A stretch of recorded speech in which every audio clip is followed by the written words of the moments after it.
मतदान अधिकारी ड्यूटी आप ही से शुरू करेंगे। आप किन चीज़ों के प्रभारी हैं, आपका क्या वर्क है, कैसे करना है, आज की ट्रेनिंग में हम इन सभी चीज़ों को जो है हम समाहित करते हुए आपको जानकारी देंगे। जैसा कि आप यहाँ स्लाइड पर देख पा रहे हैं, आप क्या हैं, मतदान अधिकारी ड्यूटी 3 चीज़ों के प्रभारी हैं। पहला क्या है, मतदाता रजिस्टर सत्यापन। ये क्या होता है, ये इस पूरी वोटिंग प्रक्रिया में कितने वोट पड़े हैं, उसका क्या प्रक्रिया है, कितने कैंडिडेट कैसे आए हैं, उत्तर आए हैं, उनका प्रोसेस क्या है, सारी लेखा जोखा जो इस मशीन में वोट पड़े हैं उनका आपको इसमें रखना है 17 कॉलम। इस मशीन से जुड़े हुए जितने वोटर हैं उनकी सारी आपको लेखा जोखा रखना है 17 कॉलम। आपका मेन रजिस्टर, ऐसे कह लीजिए आपका मेन हथियार जो है रजिस्टर मतदाता 17 कॉलम। उसके बारे में हम विस्तृत से बताएंगे। दूसरे आप अधिकारी क्या है, मतदाता पर्ची जारी करने के आप जो है अधिकारी। मतदाता पर्ची आपको जो है कई बंडलों में पूरा मिलेगा। जब प्रथम वाले के पास से कोई भी वोटर आपके पास आता है तो जब आप उसका मतदाता रजिस्टर में एंट्रियां प्रविष्ट कर लेते हैं तो उसको एक आप स्लिप जारी करते हैं मतदाता पर्ची। वो ले जाकर के पीओ 3 के पास जाता है, जो कंट्रोल यूनिट का जो प्रभारी होता है वो फिर बैलेट देता है और वोटर जाकर के वोट अपना जाता है। तीसरा है स्याही लगाने का, आप ही प्रभारी। इस पूरे आपके टीम में सबसे बड़ा वर्ग अगर मैं कहूँ तो आपका पीठासीन को छोड़ के आप जो तीनों हैं उसमें सबसे बड़ा वर्ग आपका है। तो इन्हीं तीनों पे हम चर्चा करेंगे। तो सबसे पहले हम शुरू करते हैं मतदाता रजिस्टर 17%। ये देखिए हम आपके लिए एक तैयार करके लाए और आपको क्या मिलेगा, आपको जब ये मिलेगा मतदाता रजिस्टर तो ये जो मैंने प्रविष्टियां की हुई हैं कुछ नहीं मिलेगा, ये केवल आपको समझाने के लिए हम बना के दिया। अब इस मतदाता रजिस्टर को थोड़ा नीचे करिएगा, ऊपर दिखना चाहिए मतदाता रजिस्टर को। इसमें देखिए क्या है, ध्यान से देखिएगा, इसमें कितने कॉलम हैं, 5 कॉलम है। 5 कॉलम, 1 2 3 4 5। पहले कॉलम क्या है, इसका सीरियल नंबर है। क्या इस रजिस्टर का नेचुरली क्रमांक नंबर है, वो आपको ऑलरेडी क्या होगा, छपा हुआ मिलेगा। अगर नहीं मिलेगा तो कोई बात नहीं, आप अपने हाथ से 1 2 3 4 बढ़ते क्रम में कर लेंगे। दूसरा क्या है, निर्वाचक नामावली में निर्वाचक की क्रम संख्या। निर्वाचक से सीधा संबंध ये है मतदाता वोटर। उस वोटर का निर्वाचक नामावली में क्या क्रम संख्या है वो यहाँ पे दर्ज होना है। ये कहाँ से मिलेगा, जब वो प्रथम वाले के पास आता है तो जो प्रथम मतदान अधिकारी होते हैं वो निर्वाचक नामावली के चिन्हित प्रति के प्रभारी होते हैं। वोटर लिस्ट सीधा भाषा में कि उसके वो प्रभारी होते हैं। तो जैसे कोई वोटर आता है, आप सपोज कर रहे हैं कि रामलाल आए, पहले में आप देख रहे हैं रामलाल का मैंने जिक्र किया है और 12वें नंबर पे उनका उस निर्वाचन नामावली में नाम है।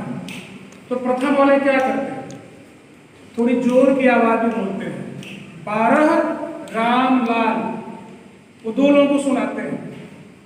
एक इसको जो वहां पे पोलिंग एजेंट लगा हुआ है उसको सुनाते हैं, दूसरा आपको सुनाते हैं। यदि जो वहां पे पोलिंग एजेंट लगा हुआ है उसकी तरफ से कोई प्रतिक्रिया नहीं आई, किसी तरह का कोई चैलेंजेस नहीं किया कि ये तो फर्जी वोटर है या आयु उसकी कम है या जो भी चीज़ है, अगर उसने कोई चैलेंजेस नहीं किया तो आपका काम शुरू होगा। तो जो उसने सीरियल नंबर पे उसकी आवाज़ बुलाया था 12 रामलाल, तो दूसरे में क्या लिख देंगे 12। ऐसे किसी भी नंबर का हो, 25 नंबर का हो, 30 नंबर का हो, एनीथिंग, ठीक है। तीसरा वाला कॉलम क्या है आपका, निर्वाचक द्वारा उसके पहचान में प्रस्तुत किए गए दस्तावेज का विवरण। यहाँ निर्वाचक जो शब्द इस्तेमाल हो रहा है आपका वोटर है, तो जो मतदाता है उसी की हम बात हो रही है। तो जाहिर सी बात है कि पहचान में दस्तावेज क्या ब्यौरा कर रहा है उसका जिक्र करना है। इसके पहले में पहचान कौन कौन से वैलिड है वो मैं दिखाना चाहता हूँ। ये स्लाइड पे करिए सर, ये स्लाइड पे देखो, पहचान वाली स्लाइड आप गौर से देख लीजिए। इसमें 13 दस्तावेज दिखाए गए हैं जो पहचान के लिए मान्य है। आधार कार्ड, स्वास्थ्य बीमा कार्ड, स्मार्ट कार्ड, सेवा पहचान पत्र, MNREGA job card, driving licence, भारतीय पासपोर्ट, सरकारी दस्तावेज पत्र, पासबुक, पैन कार्ड, पेंशन दस्तावेज और लास्ट में कोई एक और कार्ड हम देख नहीं रहा है। ईपी वोटर कार्ड है। ईपी कार्ड और वोटर कार्ड। तो ये जो 13 दस्तावेज आपको दिखाए गए हैं, इसी में से कोई लेकर के वो आएगा और वो क्या होना चाहिए, ओरिजिनल होना चाहिए और फोटो युक्त होना चाहिए, उस पर उसका फोटो साफ दिखना चाहिए। सपोज कर लीजिए इसमें से वो ईपिक लेके आता, ईपिक का मतलब वोटर कार्ड, वो लेके आता है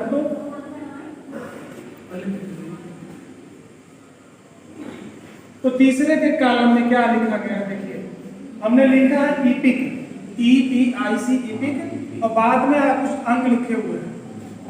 तो आपको क्या करना है, चाहे वो जो भी दस्तावेज लेके आए, ईपिक लाता है तो ईपिक लिखना है, आधार लाता है तो आधार लिखना है, पैन, एनीथिंग जो भी लाता है आपको साथ में लिखना है और बाद में जो 4 अंक लिखे हैं उसके उस पहचान पत्र के आखिरी 4 अंक लिखने हैं। अगर वो 10 अंक का नंबर उसमें है, मान लीजिए पहचान में 10 अंक है तो आखिरी के 4 पहले 4 नहीं लिखने हैं, आखिरी के 4 अंक को लिख देना। जैसे कहीं देखिए आधार में लिखना है तो आधार लिख कर तीसरे में सर, तीसरे की बात हो रही है, तो कहीं आधार लिखा है देखिए, तो आधार लिखने के बाद आखिरी 4 अंक लिख देना है।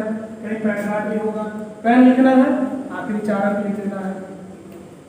अब यहाँ पे एक चीज ध्यान दीजिएगा, अगर कोई सरकारी दस्तावेज लेके आ गया या कोई ऐसा चीज लेके आ गया कि उसके जो पहचान नंबर है उसमें 3 ही अंक है, तो दिमाग में आप ये बैठा लीजिएगा कि 4 तो लिखना है 4। तो जब उसमें 3 ही अंक है तो एक कहाँ से लिखेंगे, एक पहले बढ़ाएंगे 0, बाद में नहीं। 2 है, 2 0 हम पहले बढ़ा लेंगे लेकिन बाद में नहीं, उसको 4 आपको पूरा करना है। आप समझ गए तीसरा कॉलम, पहला इसका सीरियल नंबर रजिस्टर का आपका, दूसरा उस मतदाता का वोटर लिस्ट में जो क्रमांक हो गया, तीसरे में क्या वो दस्तावेज अपनी पहचान के लाया है वो आपका। अब आप चौथा देखिए, निर्वाचक के हस्ताक्षर आदि का अंगूठे का छाप या निशान होगी। अब यहाँ पे थोड़ा गौर से आप लोग समझिएगा, निशान वो आपका हस्ताक्षर आप अपने मुंह से ना बोलिएगा।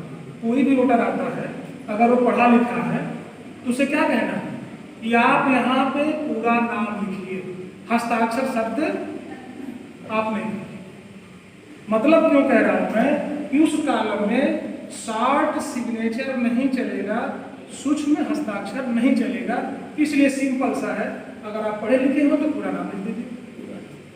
यदि वो पढ़ा लिखा नहीं है, साक्षर नहीं है, तो उस केस में क्या करेंगे ये भी ध्यान रखिएगा, केवल लेफ्ट हैंड का अंगूठा मतदाता की केस, मतदाता में कौन हो गया, चाहे वो पुरुष हो, चाहे महिला हो, चाहे थर्ड जेंडर हो, नपुंसक हो, तीनों के केस में आपको केवल यही अंगूठा लगवाना है। अब दिमाग में क्लियर हो जाएगा, ये नहीं कि पुरुष के लिए ये था, महिला के लिए था, क्लियर ना?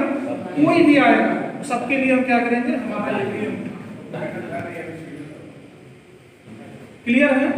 एक चीज और यहाँ पे क्लियर होइएगा, अभी लोग पूछ रहे थे कि अंगूठा हमें लगा दिया, अब उसको साफ घेर के प्रमाणित करना है,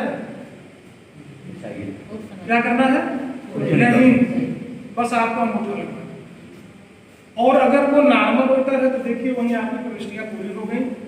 इसमें जो हमने दिखाया है 1 और 2 कॉलम में वो नॉर्मल वोटर थे, उनके अभियुक्ति में कुछ लिखा नहीं गया है, और जो अभियुक्ति का कॉलम है वो आपके लिए बहुत ही इंपॉर्टेंट काम है, वो विशेष परिस्थितियों में भरा जाता है। हम आगे चलेंगे सब बताएंगे। तो जब आपने इनकी एंट्रियां प्रविष्ट कर ली तो फिर वही जो चर्चा मैंने क्या किया, मतदाता पर्ची लगाइए।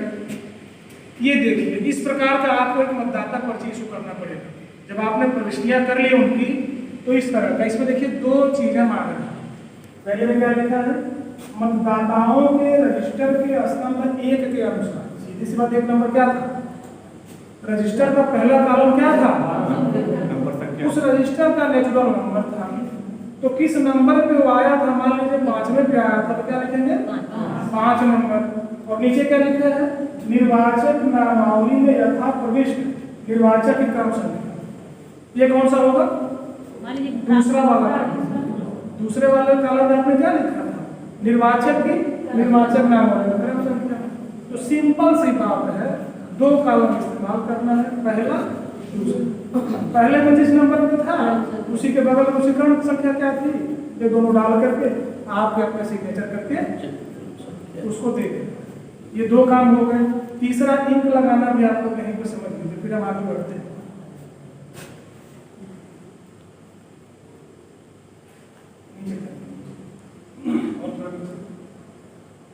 अब आप अपने दिमाग में भी बैठा लीजिए, जैसे अंगूठे को लेकर के आप लोगों ने क्लियर कर लिया कि अंगूठा कैसे लगाना है। यहाँ पे केवल 3 उंगलियां इस्तेमाल होती हैं पूरे वोटिंग प्रक्रिया में। अगर वो नॉर्मल वोटर है, किसी भी तरह का कोई चैलेंज नहीं हुआ है, कोई समस्या नहीं आई है, तो उसके क्या होगा? बाएं हाथ की तर्जनी में इंक लगेगी, चाहे वो लेडीज हो चाहे पुरुष। मैं साथ ही साथ क्लियर करता चल रहा हूँ। बहुत से मन में आते हैं ना कि लेडीज है तो हम डालने लगाएंगे कुछ। आपको क्या करना है? अगर वो नॉर्मल वोटर है, नॉर्मल बार बार मैं क्यों कह रहा हूँ कि उस आपके पोलिंग बूथ पे एक ही आदमी है जो आपको चैलेंज कर सकता है, उस वोटर को चैलेंज कर सकता है, उस बीच में भी व्यवधान पैदा कर सकता है। वो कौन है? Polling agent. वही है कि जो उस वोटर पे आपत्ति कर सकता है। तो उसका मैटर अलग हम बताएंगे। अगर उसने कोई आपत्ति नहीं की तो नॉर्मल वोटर हो गया। तो नॉर्मल वोटर के केस में क्या करेंगे? बाएं हाथ की तर्जनी में इंक लगाएंगे। दूसरा क्या है? फिर बाएं हाथ की मध्यमा में देखिए एक और इंक लगाएंगे। ये उनके केस में लगता है जो प्रॉक्सी वोटर बन के आते हैं। अभी आगे हम समझाएंगे आपको ये प्रॉक्सी वोटर क्या है, ये कैसे होता है, ठीक है। और तीसरा जो है, अब दाहिने हाथ इस्तेमाल होता है, दाहिने हाथ की तर्जनी। ये उनके लिए होता है जो किसी अंधे विकलांग जो लोग चल नहीं पा रहे हैं, वो अपना कोई साथी लेके आते हैं, तो उस साथी के इस बाएं हाथ पे लगेगी। यहाँ ध्यान से सुनिए, साथी के बाएं हाथ पे लगेगी। अब खुद जो वोटर था, चाहे अंधा हो विकलांग हो, यहाँ तो लगेगी। क्लियर है ना? उसको तो लगेगी ही, उसके साथी को क्यों लगेगा? क्योंकि एक आदमी एक वोटर का एक ही साथी बन सकता है। आप लोग एक वाले में कोई कंफ्यूजन तो नहीं है? नहीं। अब देखिए, 2 तो हमने दिखाया कि नॉर्मल वोटर थे, कोई बात नहीं। तीसरे में कुछ अंतर है। क्या अंतर है? देखिए, तीसरे में जो निर्वाचक नामावली के क्रम संख्या का जो दूसरा आपका रजिस्टर में दूसरा कॉलम है, उस वाले कॉलम में लिखा है फर्स्ट पीबी। पीबी को हम लोग समझ लेते हैं। पीबी का मतलब होता है प्रॉक्सी वोटर। अब हम प्रॉक्सी वोटर क्या है, इस पर थोड़ा हम डिटेल में चर्चा कर लेते हैं।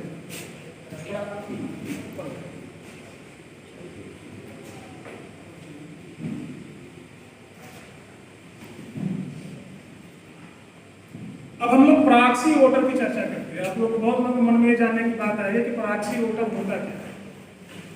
अगला slide. CSV classified service voter. इस वर्गीकृत श्रेणी में कुछ ऐसे वोटर होते हैं कि जैसे मैं आपको एक सिंपल सा एग्जांपल में समझाने का प्रयास करता हूँ। जैसे कोई आर्मी में है, कोई डिफेंस में है, या कुछ NRI भी हो सकते हैं, अप्रवासी भारतीय भी हो सकते हैं। तो उस केस में वो लोग क्या करते हैं? अपनी जगह किसी को प्रॉक्सी वोटर नियुक्त करते हैं। अब एज ए एग्जाम्पल समझिए कि मैं आर्मी में हूँ, लेकिन मेरा नाम हमारे उस संबंधित विधानसभा के मेरे उस बूथ पे निर्वाचक नामावली में है, होगा तभी तो हम अप्लाई करेंगे। तो मैं क्या कर सकता हूँ? अपनी जगह किसी को प्रॉक्सी वोटर नियुक्त कर सकता हूँ कि मेरी जगह वो जाकर के वोट डाल देंगे। लेकिन वो कौन है? वो भी उस विधानसभा के वोटर होने चाहिए। जिनको मैं नियुक्त कर रहा हूँ वो भी उस आपके संबंधित विधानसभा के वोटर होने चाहिए। लेकिन जनरली क्या होता है कि जो लोग प्रॉक्सी वोटर नियुक्त करते हैं वो अधिकतर आपको मिलेगा उसी बूथ का। मान लीजिए मैं जिस बूथ का हूँ, जिस मोहल्ले का हूँ, तो कोशिश करूंगा किसी भैया, किसी बगल वाले किसी को कर दूँ, तो उसका नाम क्या होगा? जिसको नियुक्त करेंगे वो ऑलरेडी आपको उस निर्वाचन नामावली में उसका नाम होगा। इसीलिए उसके यहाँ टिक लगाने की बात आ रही है। क्यों? अगर उसी बूथ का आपका वोटर होगा तो पहले तो अपना वोट डालेगा, तो अपना डालेगा तो यहाँ लग गया, और फिर उसका डालना जाएगा तो उसको तो एक लग गया। समझ में आ गया आपको प्रॉक्सी वोटर के बारे में? इसको 2017 में भारत सरकार ने एक नियम बना करके इसको जो है इसका प्रावधान किया। समझ रहे हैं? इसलिए प्रॉक्सी वोटर कोई नियुक्त कर सकता है। और इसको जो है प्रॉक्सी वोटर बनाने के लिए इसका प्रारूप होता है, KGF के नाम से होता है प्रारूप। उसको वो जो वोटर अपनी जगह किसी को प्रॉक्सी वोटर घोषित करना चाहे, बनाना चाहे, तो संबंधित जिला निर्वाचन अधिकारी को आवेदन करेगा और जिला निर्वाचन अधिकारी जो है उसको किसको बनाना है वो उसके साथ में देगा पूरी डिटेल, कहाँ रहता है वो भी डिटेल देगा, तो वो उनको नियुक्त कर सकता है। ऑनलाइन भी वो अपना कर सकता है प्रॉक्सी वोटर के लिए अप्लाई। अब ये है थोड़ा केवल आपको जानकारी के लिए बता रहा हूँ कि वो जो प्रॉक्सी वोटर एक बार नियुक्त हो जाता है उसकी वैलिडिटी लाइफ टाइम होती है। एक बार अगर मैंने प्रॉक्सी वोटर किसी को नियुक्त कर दिया है तो अब हमेशा मेरी जगह वही वोटर है। वो हटता किस कंडीशन में है? अगर जिसको मैंने प्रॉक्सी वोटर नियुक्त किया है बाय द वे वो कैजुअलिटी हो गई उसके साथ, वो एक्सपायर हो गया, तो फिर दोबारा मैं अप्लाई करूंगा किसी और को।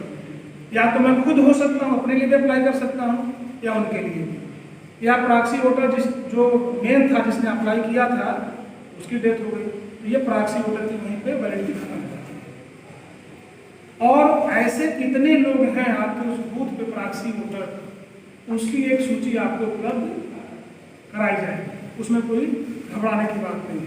जो प्रथम वाले रहते हैं जिनके पास निर्वाचन नामावली की चिन्हित प्रति रहती है उनको एक प्रॉक्सी वोटर की सूची रहती है।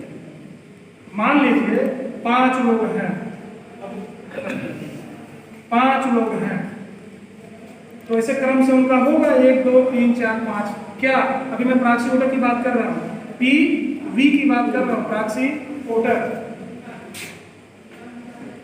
तो अगर मान लीजिए वहां पे सूची मिली हुई है, इसमें कहीं खोजने की जरूरत नहीं है। अगर 5 लोग नियुक्त किए गए हैं प्रॉक्सी वोटर के लिए, प्रथम वाले के पास सूची है, उसमें से मान लीजिए पहला वाला ही है, तो क्या लिखा है? फर्स्ट PV, यानी कि पहला वाला था इसलिए हमने लिख दिया फर्स्ट PV। अब दूसरा वाला आ जाता तो सेकंड PV, थर्ड वाला आ जाता तो थर्ड PV।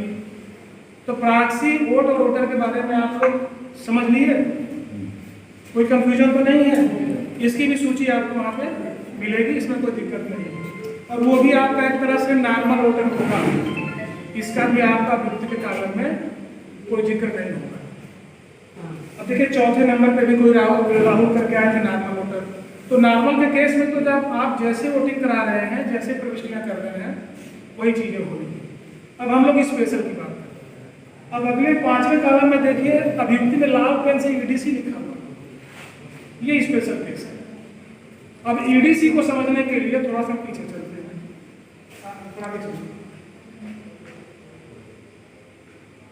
सर ये P2 को पता कैसे चलेगा कि ये प्रॉक्सी वोटर है? ये P1 बताएगा? P1 बताएंगे, और वो सूची का जैसे क्रमांक नंबर को आवाज लगाएंगे ना कि 12 नंबर 2 नंबर है, 3 नंबर है। फर्स्ट PV श्यामलाल, और ID सर प्रॉक्सी वोटर का ही लिखेंगे? जो डालने आया है ID उसका आपको चेक करना है। जो मैं अगर उनकी जगह डालने आया हूँ तो आपको क्या करना है? मेरी ID चेक करना है, और बाकायदे उसमें लिखा होगा, मेरा जिक्र होगा कि मैं इनका प्रॉक्सी वोटर बना हूँ, तो आपको मेरा पहचान करना। वो तो मेरी जगह मुझे नियुक्त कर दिया अपनी जगह। प्रॉक्सी वोट आप लोग समझ लिए। अब हम लोग यहाँ पे आकर रुके थे EDC। तो EDC के पहले एक चीज और लिखा, पोस्टल बैलेट वोट। जरा इसको भी आप लोग समझ लीजिए। अभी आप लोग जहाँ पे सिग्नेचर किए हैं संभवतः वहां पे एक फार्म मिल रहा होगा पोस्टल बैलेट के लिए, प्रारूप 12। अब ये पोस्टल बैलेट होता क्या है? जो पोस्टल बैलेट होता है इसको विशेष तौर से 3 कैटेगरियों में बांटा गया है। ये वो लोग हैं इसमें 3 में कि जो 80 वर्ष से ज्यादा उम्र के हों, ठीक है, कोविड से जो प्रभावित हो या बिल्कुल 100% डिसेबिलिटी हो, अशक्त, कि वो अपने मतदान बूथ तक जा ही नहीं सकते, समझ रहे हैं आप लोग? तो उस केस में वो तो वोटर के लिए हो गया, वो अप्लाई करता है प्रारूप 12 में। मान लीजिए आप हैं, हम हैं, हमारी जहाँ ड्यूटी लग रही जिस विधानसभा में, अगर उस विधानसभा से अलग कहीं रहने वाले हैं, अब मैं एग्जाम्पल देके आपको बता, सदर का मैं रहने वाला हूँ, गोरखपुर सदर का रहने वाला हूँ, जिसका कोड 322 है।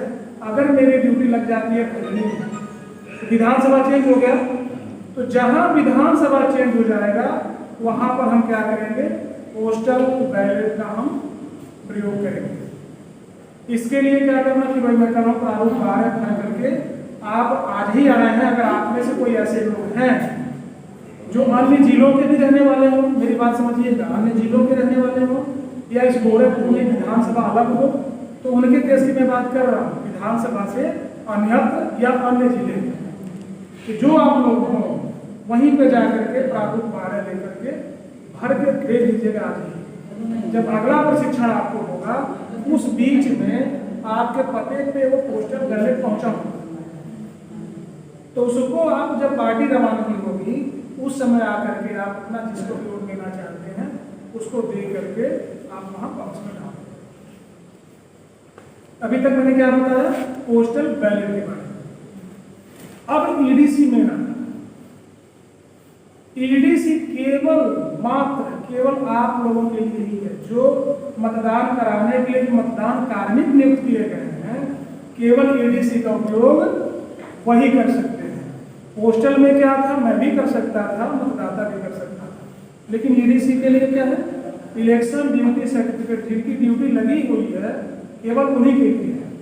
अब इसको कैसे समझना है, इसको समझने के लिए आप ये समझिए कि आप जिस विधानसभा में हैं, मान लीजिए मैं मोहद्दीपुर का रहने वाला हूँ, वहाँ मोहद्दीपुर प्राइमरी पाठशाला में मेरा जो वोट पड़ता था, वहाँ के निर्वाचन नामावली में मेरा क्रम संख्या था, सदर विधानसभा में ही है।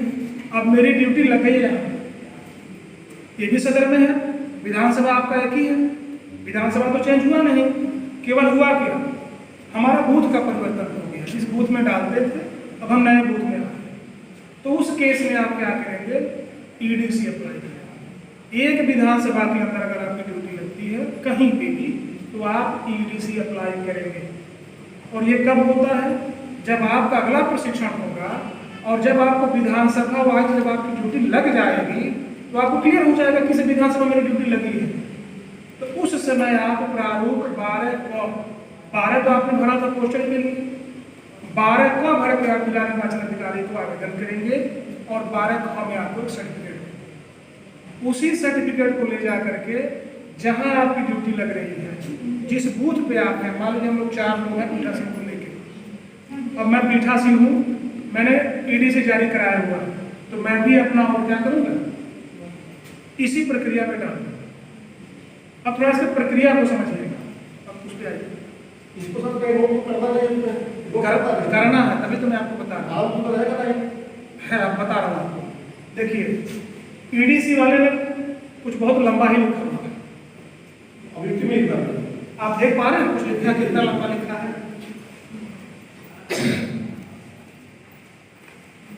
मेरा जिक्र करने का मतलब क्या था कि पहले ईडीसी आपको समझा दूं और रजिस्टर में कैसे प्रविष्टियां करने को आपको समझा। अब आप सपोज करिए ईडीसी के रूप में मैं आया हूँ, रहने वाला मोहद्दीपुर का, और यहाँ पर मेरी ड्यूटी लगी है, तो आप लोग ये सोच रहे हैं कि यहाँ की जो निर्वाचन नामावली होगी, क्या मेरा नाम इसमें होगा, मेरा नाम होगा, स्वाभाविक बात, मेरा नाम तो मेरे उस पर होगा जिसमें मैं वोटर हूँ जहाँ का। तो यहाँ के लिए प्रावधान क्या किया हुआ है कि जो प्रथम मतदान अधिकारी हैं, जो आपके निर्वाचन नामावली के प्रभारी हैं, अब आप ये सपोज करें कि उस वोटर लिस्ट में टोटल 1000 वोटर है, आखिरी वोटर कितना है, 1000 है, और उसी के बाद हम वोट देना, मेरा नाम तो है नहीं जब मैं ईडीसी में हूँ, तो क्या करना है, तो मैन्युअली हाथ से प्रथम मतदान अधिकारी एक नाम बढ़ाएंगे। क्या करेंगे, एक नाम बढ़ाएंगे, किस पे, 1000 के नीचे लिखेंगे 1001 फलाने डिटेल कर लेते हैं। 2 को ईडीसी आ गए तो 1002। तो आपके मन में एक चीज आएगा कि अभी तक तो हम लोग निर्वाचक नामावली जो वोटर लिस्ट था उसके क्रमांक हम लोग लिखते थे दूसरे में निर्वाचक नामावली क्रम संख्या। तो ईडीसी के केस में क्या करना है, जब हमने 1001 पे या 1002 पे जिसका नाम लिखा है वो यहाँ पर नहीं लिखना है। क्या करना है, वो यहाँ पे नहीं लिखना है। जब वो सर्टिफिकेट अपना लेके आएगा ईडीसी का, कौन सा सर्टिफिकेट लेके आएगा वो डालने के लिए जब आएगा 12B 12A में अप्लाई करता है और 12B सर्टिफिकेट लेके आता है तो उसके सर्टिफिकेट में लिखा होता है कि किस भाग संख्या के किस क्रमांक पे, निर्वाचन क्रमांक पे और किस विधानसभा का वोटर है, वो जो लेके आया उसमें लिखा होता है। समझ रहे हैं मेरी बात? कि वैसे मैं हूँ अपना जब ईडीसी जारी करा लिया हूँ, रहने वाला मोहद्दीपुर का हूँ, तो मोहद्दीपुर के जो वोटर लिस्ट हमारा है उसमें किस भाग संख्या के किस निर्वाचन क्रमांक संख्या में मेरा नाम था उस सर्टिफिकेट में रहेगा ईडीसी में। या आपके साथ कोई होगा तो वो, या आपके बगल का कोई भी आ सकता है, आपने वो डालना। तो अगर वो जो लिस्ट वाला लेके आता है, देखिए यहाँ लिखा हुआ 112/25/322 GKP, मतलब क्या, जो 112 लिखा हुआ क्या है, उस ईडीसी वाले की भाग संख्या है, और 25 क्या है, उसके निर्वाचन नामावली की क्रम संख्या है, और 322 क्या है, विधानसभा कोड है। तो इतना आपको दर्ज करना है किसके केस में, ईडीसी के केस में, और अभियुक्ति के कॉलम में लाल पेन से लिखना है ईडीसी। ये आपको मैंने कर लेके दिखाया था, जैसे है वैसे आपको लिखना है। क्या देखिए ईडीसी लास्ट में लिखा मैंने ना, यहाँ तक समझ में आ गया आप लोगों को, कोई दिक्कत यहाँ तक नहीं है? नहीं। चलिए अब उसके बाद देखिए 6 नंबर पे जो कोई वोटर आया नॉर्मल है, उसके अभियुक्ति में कोई चीज नहीं है। 7वें में कुछ है, कोई जने बताइए क्या है? ESD लिखा है अभियुक्ति में, कुछ और भी अंतर है, देख के बताइए।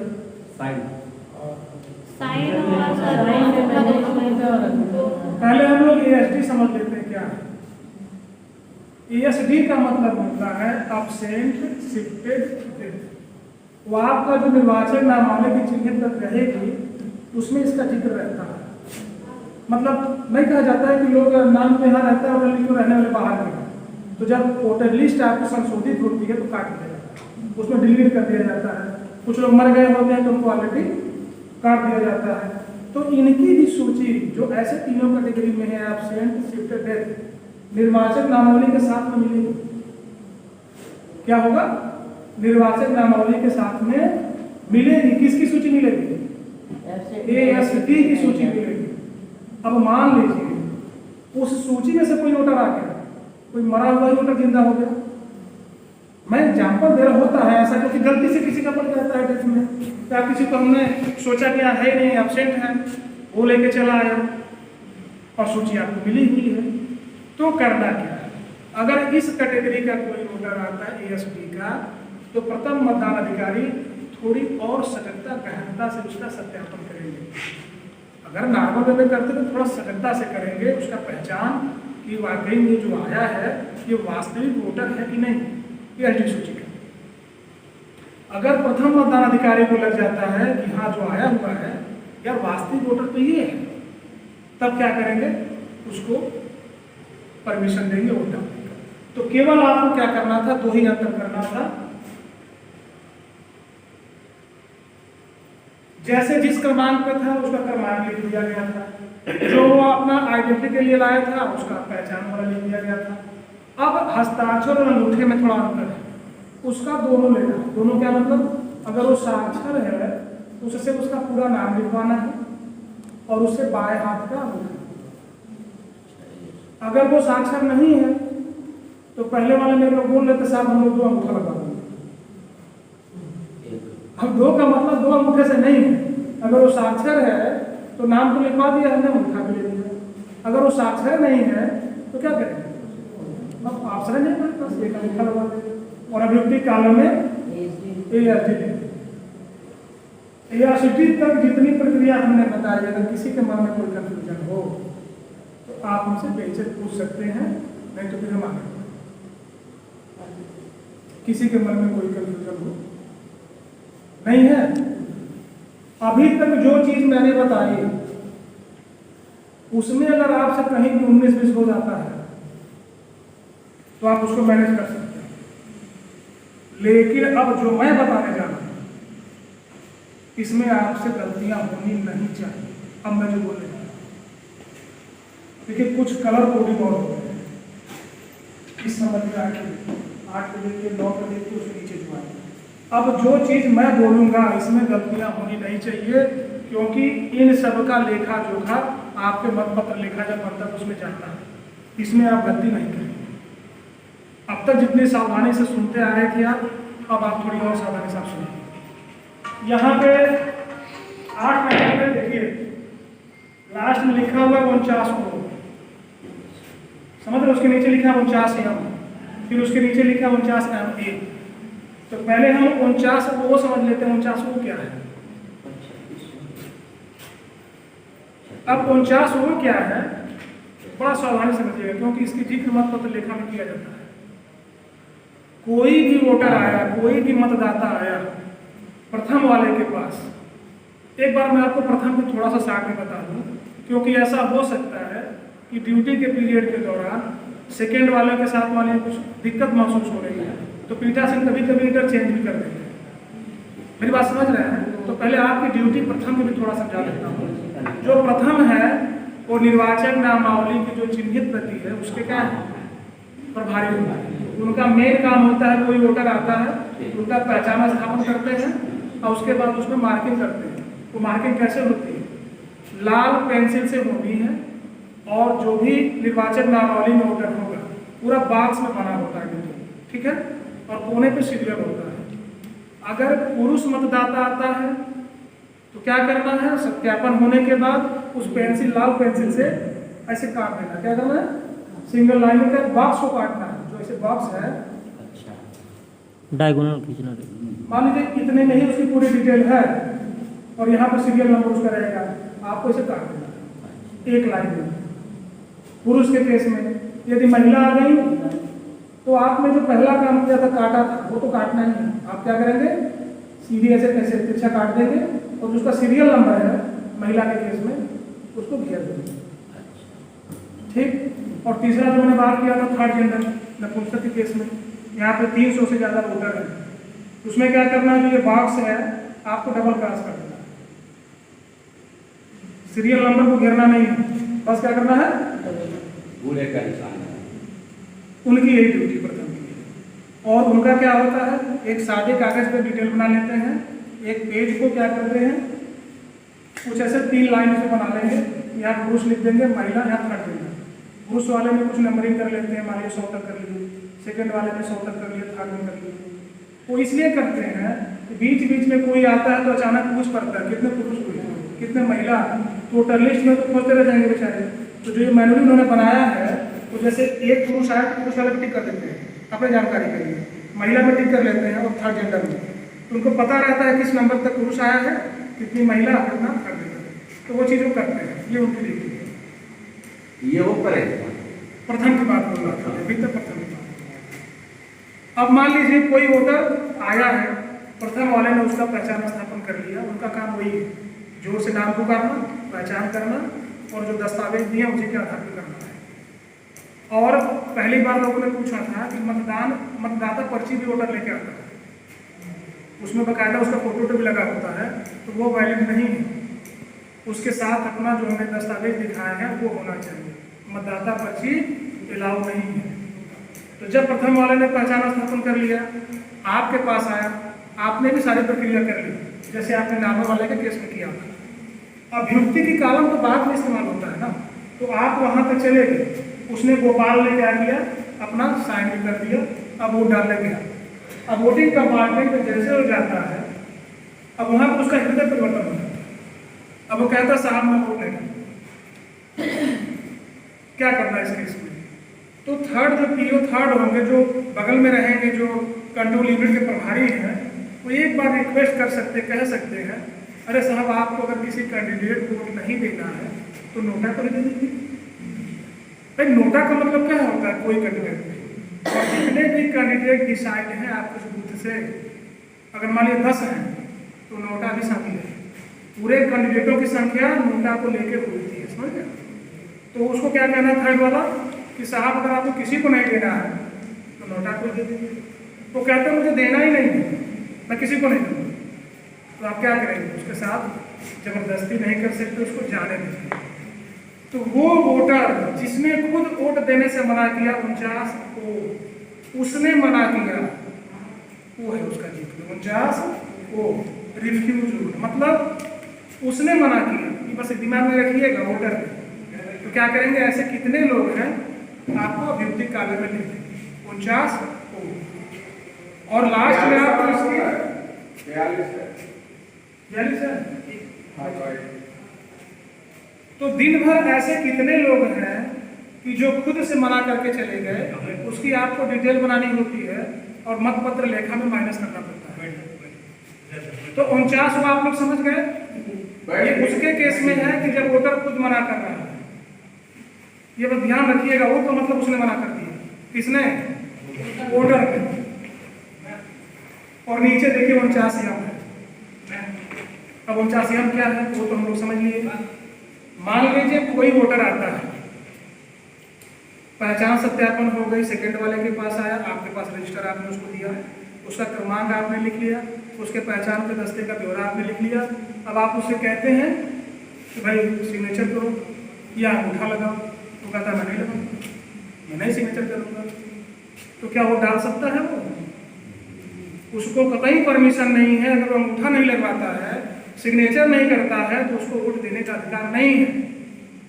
फिर आपका मान लिया सिग्नेचर भी कर दिया, अंगूठा भी लगा दिया, और बाद में आप उसको इंक लगाएंगे, तो अगर इंक नहीं लगाऊंगा, उस केस में भी उसको ये अधिकार नहीं दिया जाना है कि वोट दे सकता है। बात हमारी समझ रहे हैं आप? तो उस केस में 49 का मतलब क्या हुआ?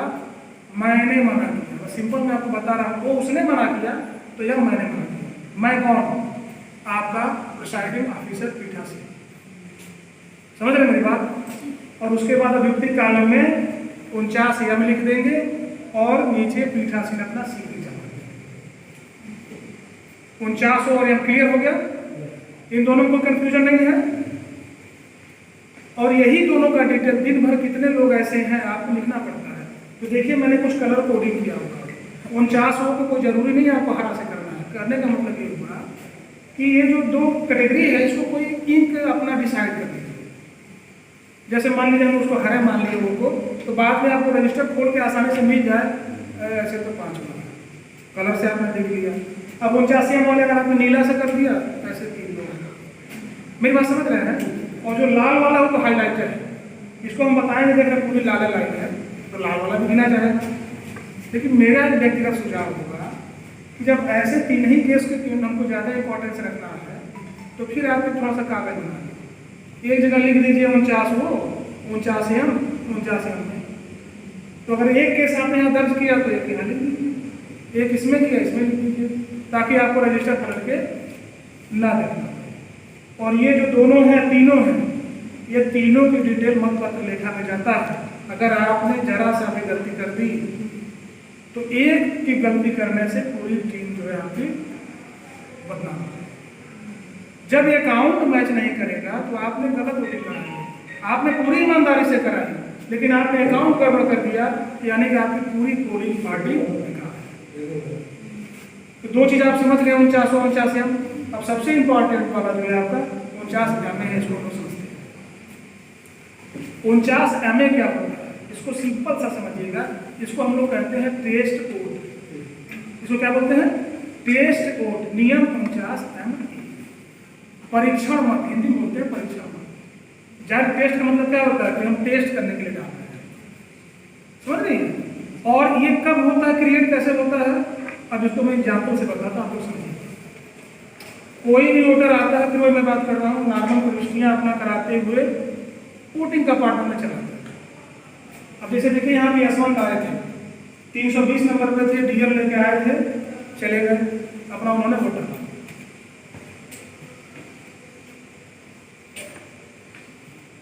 जब वो वोट डालने जाता है वोटर, तो यहाँ पे थोड़ा समझिए, वोट डालने के लिए क्या पुश की जाती है? ये मशीन पहले किसी का बटन दबाया जाता है, अब वो क्या किया, अपने दिमाग में ये इंश्योर हो गया कि हमको तो 4 वाले को वोट देना है, तो जिसको वो वोट देगा उसी की पर्ची वीवीपैट निकलेगी इस विंडो में और 7 सेकंड के लिए दिखाई देगी। अब मान लीजिए 4 को उसने देना चाहा और जल्दीबाजी में उसने 5 दबा दिया, ध्यान नहीं दिया कि हमने 4 को दबाया कि 5 को, लेकिन उसका माइंड मेकअप क्या था, हमने तो 4 को दिया है। और जैसे आपका वीवीपैट के विंडो में देखेगा 5 की पर्ची, अरे ये तो 5 की निकल रही है। अब वो क्या करेगा, अगर उससे गलती हुई है तब तो वही फायर हो जाएगा, अरे साहब आपकी तो मशीनें गड़बड़ है, आपकी पूरी मशीन गड़बड़ है, मैं हंगामा करूँगा, ये करूँगा, वो करूँगा, आपने पूरी गलत वोटिंग करा रहा है। ये बात हो सकती है क्योंकि पिछली बार आप लोगों ने देखा होगा बहुत फर्जी वीडियो वायरल हुए थे, तो इससे बचने के लिए हमको जानना जरूरी है।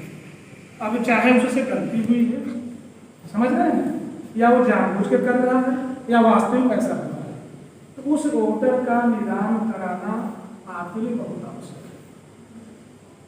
तो अब उसकी प्रक्रिया आप समझिए कि इसका निदान कैसे होता है। अब इस प्रक्रिया को करने के लिए परीक्षण मत टेस्ट वोट कराने के लिए उस कैंडिडेट जो वोटर आया उस वोटर को पीठासीन क्या करेंगे, एक चेतावनी देंगे। पेज खोलिएगा,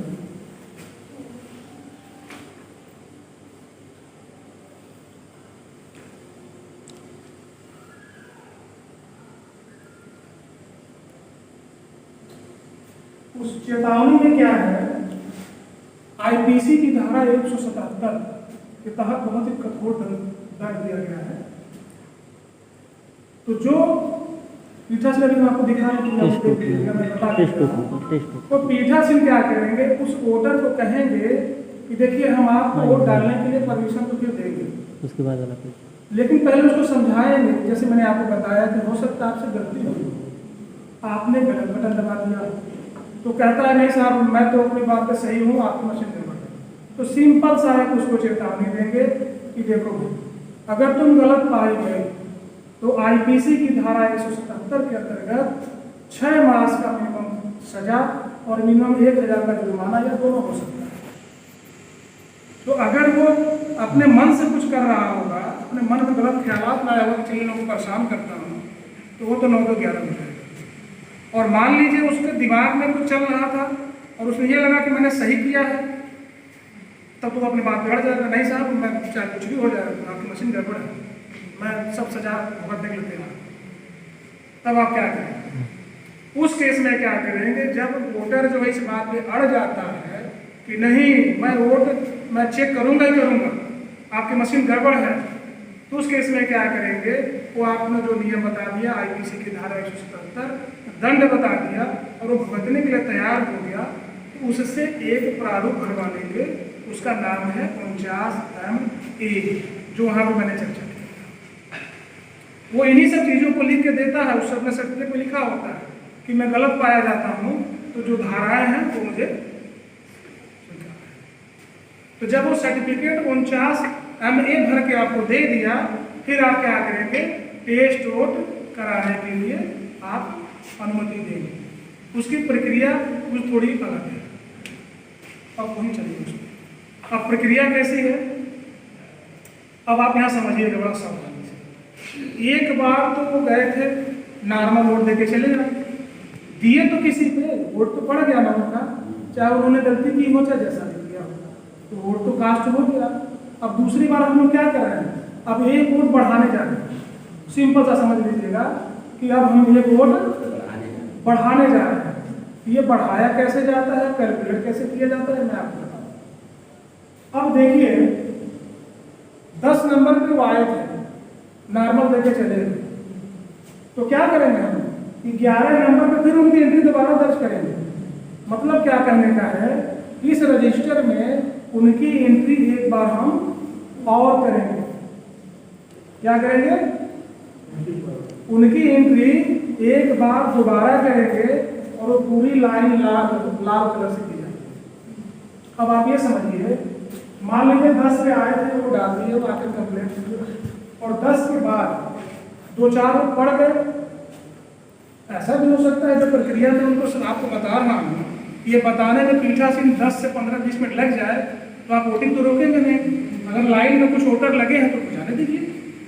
तो जिस नंबर पे आखिरी आपका रजिस्टर रुक गया है, मान लीजिए 10 पे आए थे, 4 पे बहुत चले गए, कोई बात नहीं, 15वें नंबर पे दोबारा एंट्री करेंगे। कहने का मतलब हर हाल में है कि उस आदमी की एंट्री, उस वोटर की एंट्री हम क्या करेंगे, दोबारा करेंगे। एक वोट हम बढ़ाने जा रहे हैं और क्या करेंगे, लाल पेन से करेंगे। अगर लाल पेन से वो साइन करता है तो लाल पेन से साइन करा दीजिए, पूरा लाल हो जाएगा। अगर वो नहीं करता है तो कोई बात नहीं। अब ये टेस्ट वोट कैसे होगा, पीठासीन क्या करते हैं, कमेटी बनाते हैं, वो उसके अध्यक्ष होते हैं, वो मतदाता होता है जिसने कंप्लेंट किया है, और पोलिंग एजेंट होते हैं। अब क्या होता है, जो टेस्ट वोट होता है, अब ये गोपनीय नहीं रहेगा, अब ये सामूहिक वोट पड़ता है, क्योंकि अब हम मशीन की जांच कर रहे हैं। तो क्या करेंगे, पीठासीन, पोलिंग एजेंट, मतदाता वोटिंग कंपार्टमेंट में जाते हैं और उस वोटर से कहेंगे। लेकिन ये चीज करने से पहले आपको पता है कि पीओ थर्ड क्या करता है, कंट्रोल यूनिट का बैलेट दबाता है, तब जाकर के इसमें वोट पड़ता है। तो जो पीओ थर्ड है उसको रोके रहेंगे और कहेंगे कि अभी तुम बैलेट कमांड मत देना। तो इस वोटर से कहेंगे जिसने कंप्लेंट किया है, अच्छा आप ये बताओ जिसको वोट देना चाहते हो किसको देना चाहते हो, स्वेच्छा से। आप नहीं कहेंगे, मतलब पीठासीन को चलाने के लोग, उस वोटर की मर्जी है कि जिसको देना चाहता है। मान लीजिए वो कह रहे हैं कि हम 4 देंगे, तो कहना क्या है कि 4 के सामने तुम उंगली रख दो, ऐसे उंगली रखवा देना है। और एजेंट को भी दिखाना है कि देखिए भाई ये 4 के सामने रखे हैं, नहीं रखे हैं, तो एजेंट भी कहेंगे हाँ साहब 4 के सामने उंगली रखी है। अब उस वोटर से कहना है, मतदाता से, कि जिसके सामने रखे हो उसका नंबर क्या है, कहेगा साहब नंबर 4 है। उनका नाम क्या है, साहब फलाना। उनका चुनाव चिन्ह क्या है, साहब फलाना। एजेंट से कहेंगे आप देखिए भाई ये सही रखा है, तो एजेंट कहेंगे हाँ साहब ठीक, जो कह रहा है सही। उससे क्यों बुलवाया जा रहा है कि बाद में फिर वो गलत ना करे। अब उसके बाद कमांड जैसे थर्ड वाला देगा, कहा जाएगा बटन दबाओ। अब जैसे ही बटन दबा देगा तो स्वाभाविक सी बात है, हमारी मशीन सही है, तो जिसको दबाया है उसी की पर्ची निकलेगी ना। तो जो बोला था वो तो सब साबित हो गया। आप समझ रहे हैं। तो अभियुक्ति के कॉलम में 49 MA लिख देंगे और जिस कैंडिडेट को दिया है, जिसने 4 को दिया है ना, तो 4 वाले का सीरियल नंबर, उसका नाम वहां लिख देंगे, कैंडिडेट सीरियल नंबर और उसका नाम, और उसका क्या करेंगे, पीठासीन अधिकारी और एजेंट वहां पे सिग्नेचर कर देंगे। ये क्या होता है आगे मैं बताऊंगा इसका कैसे लिखा जाता है। अब यहाँ पे 2 चीजें होंगी। अगर हमारी मशीन सही है, जिसको उसने वोट दिया पर्ची उसी की निकली, तब तो संतुष्ट हो गया, संतुष्ट होकर चला गया। बहुत से लोगों ने पूछा कि क्या वो जो धारा वारा बताया गया था वो तो गलत साबित हो गया। कुछ नहीं आपको करना है, जाने देना है, पुलिस हैंडओवर अगर आप चाहें तो कर दीजिए, उसकी कार्रवाई करते हैं। अब यहीं पे एक चीज और आता है, मान लीजिए कहीं वो सही हो, उसकी बात सत्य साबित हो गई, वो जिसको दे रहा था उसको ना देकर उसकी पर्ची निकल रही है। उस केस में आप क्या करेंगे, कोई बता सकता क्या होगा उस कंडीशन में? उस कंडीशन में हमारी वोटिंग प्रक्रिया हो जाएगी, क्योंकि मशीन आपका गड़बड़ शो कर रहा है और आप अपने उच्च अधिकारियों को बता देंगे और जनरली वोटिंग प्रक्रिया हो जाती है बंद। तो ये आप 49 को 49 में तीनों समझ गए आप, क्योंकि इन तीनों का ही रिकॉर्ड मतपत्र में रखा जाता है। अगर आपने कहीं 19-20 की तो वहां पे अकाउंट मिलेगा, बस अब अकाउंट नहीं मिलेगा, कल नहीं पूरा 1 घंटा। अब अगला स्लाइड चलिएगा। ये तो आपको मैंने बता ही दिया, इंक भी मैंने आपको बता दिया।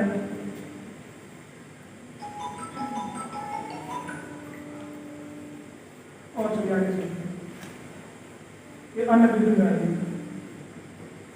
इसमें से देखिए हमने आपको प्रॉक्सी वोट बता दिया था, पोस्टल बैलेट बता दिया था, EDC बता दिया, ARG बता दिया, और नीचे वोट हम और MNC में बता दिया।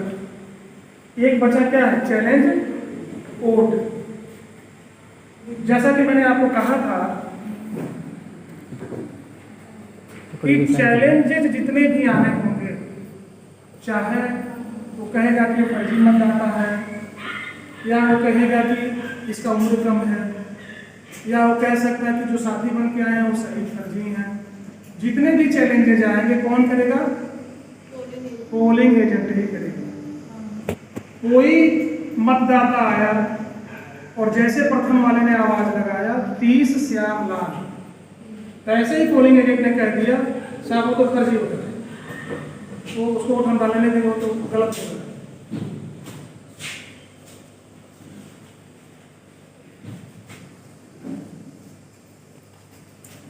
तो उस केस में क्या करेंगे? उस केस में क्या करेंगे? अच्छा, जितनी भी समस्याएं आपको उस बूथ पे आएंगी वहीं से क्या करना है, उस मतदाता को पीठासीन के पास हैंडओवर करना है। अब वो पीठासीन उस बात को समझेंगे कैसे हल करना। तो जैसे ही एजेंट ने चैलेंज किया कि ये श्यामलाल नहीं है, तो श्यामलाल को पीठासीन अपने टेबल पे लेंगे और जिसने चैलेंज किया है, चैलेंज करने जाएंगे किस कानून में है? चैलेंज का कानून। तो जिसने चैलेंज किया है, किसने किया है? एजेंट ने। उससे क्या करेंगे? 2 रुपए लेंगे और 2 रुपए की रसीद देंगे। किसको? एजेंट को, जिसने चैलेंज किया है। और ये रसीद है, उसको रसीद देते हैं, 2 रुपए उससे लेते हैं और उसको देते हैं। अब यहाँ पे क्या होता है कि पहले उसको जिसने चैलेंज का 2 रुपए ले लिया, उसको रसीद दिया, अब उस चैलेंज की जांच करना है। जांच का मतलब क्या है कि जो वोटर आया है उसकी पहचान का सत्यापन कर रहे हैं कि वास्तविक में श्यामलाल है कि नहीं।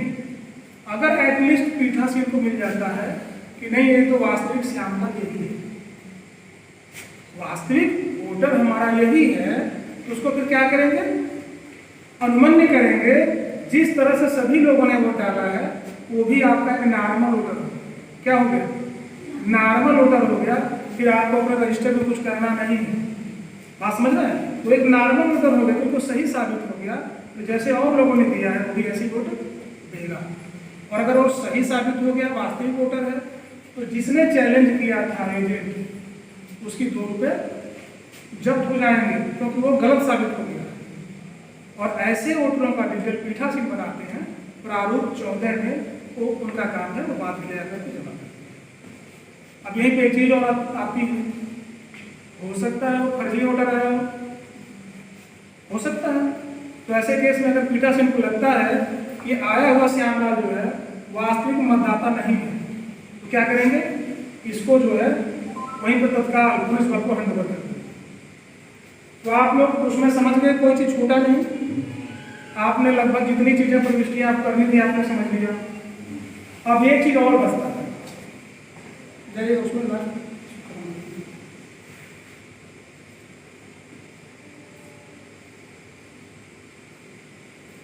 इसमें तो सब हो गया। आगे चलिए एक टेंडर वाला। अब तक जितनी चीजें मैंने आपको बताई ये सब आपसे संबंधित थी और आपकी इस मशीन से संबंधित थी। जो आपके पास गया, समझिए वो मशीन के पास गया, मशीन में वो डाला, और ये सारी प्रक्रिया किस प्रकार से करनी है, कैसे उसका लेखा जोखा रखना है। अब तक में अगर कोई आप लोगों को कोई दिक्कत आ रही हो, समझने में कहीं कोई परेशानी हुई हो, तो आप पूछिए। तो थोड़ा सा और बचा है, फिर हम लोग आगे चलते हैं। बैठे, जाना नहीं है, आगे होगा 12:30 बजे तक रहना। तो जितनी अभी मैंने आपको प्रक्रिया बताई, अभी तक जितने भी वोट पड़े जो वापस चले गए, नहीं दिए, चाहने मना किया, ये सारी प्रक्रिया किससे संबंधित थी? इस मशीन से संबंधित। केवल एक ही एक ऐसा वोट है, वो आपको जानना जरूरी है, जिसकी हम चर्चा करने जा रहे हैं। केवल एक ही वो ऐसा मत है, टेंडर वोट, निविदत मत, जो कहाँ पड़ता है? जो इस मशीन में नहीं डाला जाता है। कल सीडीओ साहब पूछने लगे, आप लोगों में से पीछे से खड़े होकर बोल रहे हैं, अच्छा आपके रजिस्टर के अभियुक्ति कालम में क्या लिखेंगे? तो साहब उनके कालम में टेंडर लिख देंगे, वो लिख देंगे। टेंडर अपने दिमाग से निकाल देना है कि आपके पास टेंडर वाला जाएगा ही नहीं, आपके पास वही जाएगा जो उस मशीन में वोट डालेगा। क्लियर? तो इसका भी जानकारी आपको इसलिए मैं देने जा रहा हूँ कि यही एक ऐसा मत है कि जो मशीन में नहीं पड़ता है, ये बैलेट पेपर पे पड़ता है। बैलेट पेपर का मतलब क्या होता है कि जो इस पर ये बैलेट चिपका हुआ है ना, तो ऐसे ही आपको कागज मिलेगा। 20 की संख्याओं में लगभग मिलता है, 88 का हो जाएगा। अब इसकी प्रक्रिया क्या होती है, कोई वोटर आया, रमेश 40 नंबर उनका नाम था, और जैसे प्रथम मतदान अधिकारी ने अपना वोटर लिस्ट खोला, 40 नंबर पे देख रहे हैं कि रमेश ऑलरेडी वोट डाल चुके हैं, मतलब उनकी जगह कोई वोट डाल के जा चुका है। तो ऐसे केस में क्या होता है, फिर वही प्रथम मतदान अधिकारी पीठासीन के पास उस वोटर को भेज देते हैं। अब पीठासीन का काम क्या है, उनके पास जो गया बस उनका पहचान स्थापन करना है, भाई तुम वास्तविक हो कि नहीं हो, उनका ही काम है। और उन्होंने क्या किया, जो 12-13 दस्तावेज दिए हुए थे, एक से उनको संतुष्टि नहीं मिली या सेटिस्फाई नहीं हुए, कहेंगे भाई दूसरा दिखाओ, तीसरा दिखाओ। अब जो भी वो दिखाता है उसके संबंधित कुछ वोटरों के बारे में और चर्चा कर सकते हैं। एक ने पिता का नाम बताओ, पड़ोसी के का जो भी नाम बताओ। तो अगर उनको लगता है कि वास्तविक वोटर तो अब आया है, वास्तविक वोटर रमेश अब आया है, बाई मिस्टेक या जैसे भी हो कोई पहले डाल के जा चुका है, तो उसको वोट डालने के लिए अनुमति देंगे। लेकिन क्या करेंगे, इस मशीन में वोट नहीं पड़ेगा, उनको फिर क्या करेंगे, वही बैलेट पेपर इशू करेंगे, वो मतदाता ले जाएगा वोटिंग कंपार्टमेंट में, और वो जो मुहर लगाता है क्रॉसिंग की, जिस भी कैंडिडेट को देना होगा लगा करके बकायदे मोड़ करके पीठासीन महोदय को ला के दे। अब आप कहेंगे कि जितने लोग हमारे पास आए हमने लेखा जोखा बनाया, तो जो टेंडर में पड़ा है उसका भी तो लेखा जोखा बनना चाहिए, तो उसका भी बनता है। आपके पास किसका लेखा जोखा बना, जो नॉर्मल वोटर थे या जो इस मशीन से जुड़े थे, उसका प्रारूप था 17 क, और जो टेंडर में पड़ा है इसका प्रारूप क्या है 17 ख। इसका ये है प्रारूप 17 ख। इसमें देखिए 5 कॉलम है। क्रम संख्या, निर्वाचक का पूरा नाम, निर्वाचक मतलब मतदाता, निर्वाचक नामावली में निर्वाचक क्रम संख्या, उसके बाद उस व्यक्ति का मतदाता रजिस्टर, मतदाता रजिस्टर कौन सा है जिसके आप प्रभारी हैं 17 को की क्रम संख्या जिसमें निर्वाचक के बदले में पहले मतदान कर दिया। जो तीसरा कॉलम है, जैसे जो रमेश 40 नंबर पे आए थे, तो उनके जगह में जो पहले वो डाल चुका है उसकी एंट्री आप 17 को किस क्रमांक पे किए हैं उसका क्रम संख्या है, समझ रहे हैं। उस रजिस्टर में इनके बदले जो नाम पहले गया था वो डाल दिया है, किस सीरियल नंबर पे आपने उसका नाम लिखा था वो सीरियल नंबर यहाँ पे लिख देना है, और लास्ट में वही हस्ताक्षर है। अब आपने तैयार किया 17 को, यहाँ बन गया 17 को, लास्ट में बनता है अकाउंट मतपत्र लेखा, वो क्या होता है 17 ग, यानी कि क प्लस ख बराबर ग। इन दोनों का उसमें क्या होता है जोड़ होता है, वही लास्ट में मतपत्र लेखा मिलता है। अब आपको हम लास्ट में मतपत्र लेखा ही बता रहे हैं, उसके बाद मशीन बता रहे हैं मतपत्र लेखा।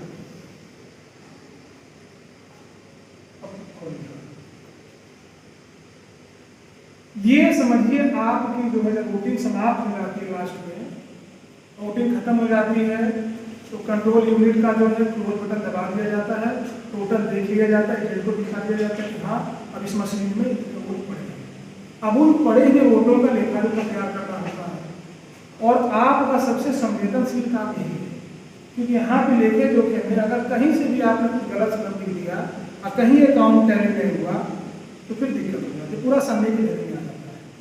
अब बहुत ज़्यादा कलम नहीं हम लोग समझते हैं, हमारा काम यही शुरू होता है, बाकी एक ऊपर भरा जाएगा टेस्ट कर देंगे कि किस विधानसभा में ड्यूटी लगी है, वो मतदान स्थल का नाम क्या है, क्रमांक क्या है, जो मशीन की थी कंट्रोल यूनिट का संख्या क्या है, आपका बैलेट यूनिट की संख्या क्या है, वीवीपैट की संख्या क्या है। आपका यहाँ से शुरू होता है मतदान केंद्र को नियत निर्वाचकों की कुल संख्या। ये क्या है, निर्वाचक में मतलब वो मतदाता की बात हो रही है, वोटर की। तो आपके बूथ पे कितने वोटर जो है इलाके में उनकी संख्या है। जैसे मान लीजिए उस बूथ में आपके निर्वाचन में 1000 वोटर थे, और ईडीसी के भी तो आए आपके पास। अगर ईडीसी के नहीं आए तो 1000 ही हम लिख देंगे। मान लीजिए 2 लोग ईडीसी आ गए हैं, तो ईडीसी को जोड़ते हुए लिखना है टोटल मतदाता कितना जाने आते 1000 लोग। ईडीसी को छोड़ना नहीं है, आपको उसको लेके लिखना है वोटर लिस्ट में जितनी संख्या है वो आपको पहले भरना है। अब दूसरा कारण है मतदाता रजिस्टर। अब आपका काम है मतदाता रजिस्टर 17 में दर्ज मतदाताओं की संख्या। आपके रजिस्टर में सबसे आखिरी क्रमांक कौन सा है, मतलब कितने वोटर आए हैं। अब मान के चलिए कि 110 है, एग्जाम्पल बनेगा, मान के चलिए कि 110 है, तो यहाँ क्या लिख देंगे 110। अब ये देखिए 3 और 4 ध्यान से देखिएगा, 3 4 5 वही तीनों है, तीसरा नंबर है 49 को। ऐसे कितने लोग हैं, वो लोग जो मना कर रहे हैं, बात समझ रहे हैं आप लोग, तो उनकी संख्या वहां पे आ जाएगी 49 को। ऐसे कितने वोटर थे कि जो खुद वोट देने से मना किए तीसरे क्रम में, बताया मैंने 49 आपको, तो आप काउंट कर लेंगे। मान लीजिए ऐसे लोग हैं 5, तो उसके आगे क्या लिखेंगे आप, तीसरे में 5। और चौथा कॉलम है ऐसे मतदाता जिन्होंने नियम 49 मतलब जिनके बाद मैंने मना किया, तो सपोज करें कि वो भी 5 थे, तो आपने लिख दिया 5 ही थे। तब ये बताइए जो खुद चले गए और जिनको मैंने मना किया, तो इन दोनों को जोड़कर अगर हम घटाएंगे तो जो मशीन में पड़ा मिलेगा नहीं मिलेगा, ये बताइए मिलेगा कि नहीं मिलेगा। भाई आपके रजिस्टर में केवल यही 2 नाम ऐसे हैं जो बिना वोट डाले चले गए, बाकी लोगों ने तो मतलब डाला है ना, तो इन दोनों की संख्या टोटल रजिस्टर में से घटा दें तो क्या संख्या मिलेगी, उस मशीन की संख्या मिल जाएगी कि कितने लोगों ने वोट डाला, तो बराबर हो जाएगा। अब यहाँ पे देखिए ये आखिरी वाला कॉलम 49 यहाँ में है, ये कहीं घटाया नहीं जाता है, लेकिन आपको यहाँ पे दर्ज देना है, यहाँ पे आपको एंट्रियाँ दर्ज करनी है। ये अकाउंट में घटता नहीं है, क्यों नहीं घटता है, कारण क्या है, सिंपल सा कारण है कि जब टेस्ट वोट के लिए हम एक वोट बढ़ाए हैं तो रजिस्टर में भी बढ़ाए हैं, मशीन में भी बढ़ाए हैं, तो दोनों तो बराबर हो गया, तो घटाए किसे हम, ये घटता कहाँ है, यहाँ पे। ये जो कॉलम नीचे दिया हुआ है टेस्ट वोट का, केवल आपको डिटेल देना, डिटेल में क्या है कि अभ्यर्थी का नाम, मतों की संख्या। जब वहाँ पे बताया आपको 49 एमए के जो अभ्यर्थी के कॉलम में वहाँ कुछ मैंने बताया था कि कैंडिडेट का नंबर और नाम लिखने के लिए, तो ऐसे कौन कितने कैंडिडेट हैं कि किनको वोट पड़े हैं। मान लीजिए 3 ही कैंडिडेट को पड़ा है, तो उन तीनों का नाम क्या करना है, इस क्रम में लिखना है जिस क्रम से इनका यहाँ पे सीरियल है। सपोज करें कि 1 वाले को 1 पड़ा है, 4 वाले को 1 पड़ा है, 8 वाले को 1 पड़ा है, तो इन तीनों जो पड़े हैं इनका क्या करेंगे, नाम लिखेंगे। वहाँ नीचे लिखा हुआ है अभ्यर्थी का नाम, क्रम से पहले वाले का, फिर उसके बाद वाले का, फिर तीसरे का। मतों की संख्या, अब आपके रजिस्टर से कितना पाए हैं, मान लीजिए 1-1 3 लोग पा गए, तो जो 3 वोट 1-1 लोग पाए हैं कहीं इसको घटाना नहीं है। इसका जिक्र कहाँ होता है, इसका जिक्र जब काउंटिंग होती है तो जो 3 कैंडिडेट हैं जिनको टेस्ट के लिए हमने 1 वोट एक्स्ट्रा दे दिया था, फिर मशीन हमारी सही हो गई थी, तो वो जो वोट पाएंगे ना उनके में से एक माइनस होता है। भाई हमने तो आपको टेस्ट में दिया था, मशीन को चेक करने में जैसा कि मतदाता ने कंप्लेंट किया था, तो 1 वोट क्या होगा उनके में से घट जाएगा। ये काम वोटिंग में होता है, काउंटिंग में। यहाँ तक आप समझ गए। अगला पेज, अभी देखिए यहाँ पे 6वां कॉलम लिख रहा है वोटिंग मशीन में प्रयुक्त दर्ज मतों की कुल संख्या। तो वोटिंग मशीन का मतलब क्या है, जिसमें कितने वोट दर्ज हुए हैं, कंट्रोल यूनिट। जितने भी मत रिकॉर्ड होते हैं आपके कंट्रोल यूनिट में ही रिकॉर्ड होता है, जो छोटा होता है। तो ये कहाँ से मिलेगा, देखिए 7वें कॉलम में कह रहा है कि आपका जो है 2 - 3 - 4 जो मैंने पहले बताया था, दूसरा कॉलम था उसमें का आपके मतदाता रजिस्टर में कुल मतों की संख्या। अब 3 वाला क्या था, वो वाले थे, 4 वाला क्या था, यहाँ वाला। तो 2 - 3 - 4 वही तो पहले मैं बताया था कि 110 अगर मतदाता रजिस्टर 2 नंबर वाले में है और 3 वाले जो वो लोग मना करके चले गए, 5 वोट था, और यह वाले जो है हमने मना किया 5 से, तो 10 घटा देंगे तो 110 में से 10 निकला, 100 बचा, और ऊपर वही मशीन बताएगी 100 आपको मिला। यही दोनों आंकड़े आपको हर हाल में मिलाने हैं। अगर आपने कहीं भी नहीं मिलाया, बाई मिस्टेक गलती कर दिया, पूरी वोटिंग प्रक्रिया आपने निष्पक्ष भाव से कराया और आपसे कहीं गलती हो गई, तो आपको ये टीम आपकी संदेही देगा। तो फिर जितना मैंने बताया है और उसके नीचे कुछ डिटेल है, यहाँ पे देखिए ये अगला कॉलम जो है ये उनके लिए है जो बैलेट पेपर इशू किया गया था, निविदत मत के लिए है, कितने मिले थे डिटेल्स भर देंगे, उनके पास डिटेल रहता है, कितने उनको मिले थे, कितने प्रयोग हुए, कितने प्रयोग नहीं हुए, तो उसको एंट्री करते हैं, कितने उनको पेपर सील मिले थे, कितने इस्तेमाल हुए, कितने बच गए, ये सब चीज़ें वो करेंगे। आपका काम उस जो मैंने बताया है वो टैली कराना आराम है, क्योंकि आप उस रजिस्टर के प्रभारी हैं। और अगर आपका अकाउंट कई प्रतियों में बनता है, जितने एजेंट रहते हैं सब लेते हैं, माइक्रो ऑब्जर्वर लेते हैं, सेक्टर मजिस्ट्रेट साहब लेते हैं, समझ रहे हैं। एक तो आपके मशीन के साथ बांधी जाती है, वहाँ हैंड टू हैंड दिया जाता है, तो हर हाल में पूरा फोकस आपका उस अकाउंट पे होना चाहिए, वो अकाउंट आपका मैच करना चाहिए। तो अब तक मैंने जितनी बातें बताई हैं, अगर बीच में से अगर मैं कोई पूछ लूँ तो आप लोग बता सकते हैं। 49 हमें बताइए मैडम, आप यहाँ 49 हमें, हाँ 49 हमें बताइए। तीन ही चीज है 49 को, 49 एम और लास्ट में 49 एम, वो क्या है 49 एम में क्या है? सर वो जो जिसमें वोटर का वो जिसको देना रहता वो उसके नाम जो पुलिस कर देता है, इसका टेक्निकल बताइए, ऐसे तो ऐसे से करके पुलिस समझ में आएगा। इसका मेन परिभाषा मतलब से क्या आप समझे हैं इसे? कोई और बताइए। हाँ बताइए। जो वोटर है उसने खुद मना किया वोट देने के लिए, यानी कि मैं 2 घंटे से बोल रहा हूँ, परीक्षण मत है।